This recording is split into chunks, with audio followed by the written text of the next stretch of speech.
Jopuonj kod jotije mag mbalariany ma Technical University of Kenya maromo 40 oseyudo barupe matamogi donje mbalarianyno kaluwore gi ng'anyo ma gichako ayanga. Kaka Judith Omondi leronwa, moko kuom gik ma gidwaro mondo oketi e tim oriwo chudo mar osara, hola mag bengi, okumba mar thieth kaachiel gi gope mag ogirimiti ma higa mar 2013 nyaka 2017.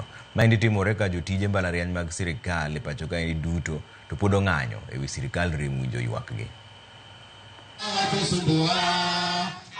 E odiochieng' ma 150 mar ng'anyo mar jopuonj kod jotije mbalariany duto mag piny owacho ma pacho ka, kawuono jotije kod jopuonj mag mbalariany ma Technical University of Kenya bende ochako ayanga ng'anyo ne tend mbalarianyno ewi weche magikoni otamo telo mar tuk keto kare kuom higni ma odhuro. Moko kuom gik ma riwruoge mag UASU kod KUSU bade matuk yuago riwo deko mar osara e dwe mar 7 higani, gope mag ogirimiti ma higa 2013-2017 manochuo wiye kogno higa mar 2019 kaachiel gi gope mag bengi kod mag kungo e kind mamoko. We have started our industrial action. Members of staff at the Technical University of Kenya shall not be on duty until all the items in the strike notice are undressed. We shall remain on strike for so long as it takes. It is very embarrassing that a professor can be paid a quarter salary.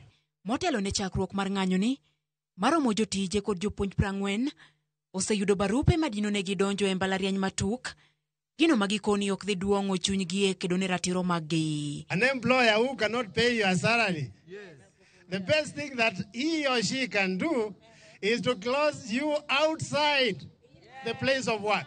We are, I think, around 40 members of staff.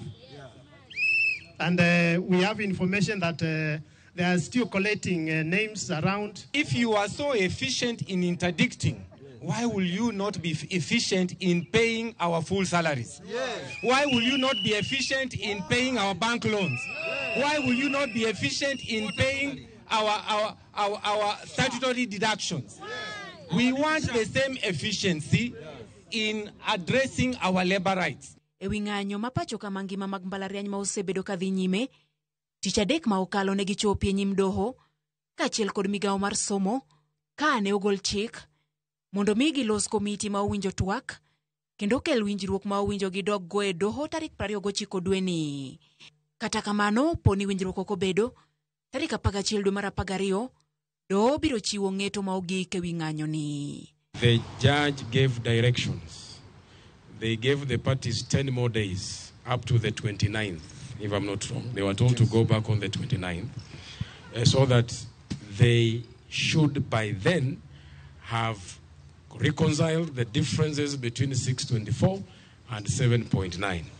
And then they report to court, failure to which the court will make a ruling on 11th December 2025.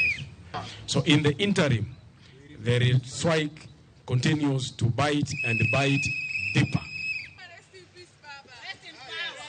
Gichakruok mar ng'anyo mar jopuonj kod jotije mag mbalariany ma Technical University of Kenya odiochieng' ma kawuono nyisore ayanga ni kamoro somo bibedo higani e mbalariany duto mag piny owacho ma pacho ka, kaluwore bende gi ng'anyo mar riwruok mar UASU kaachiel kod KUSU madhi mbele pacho ka.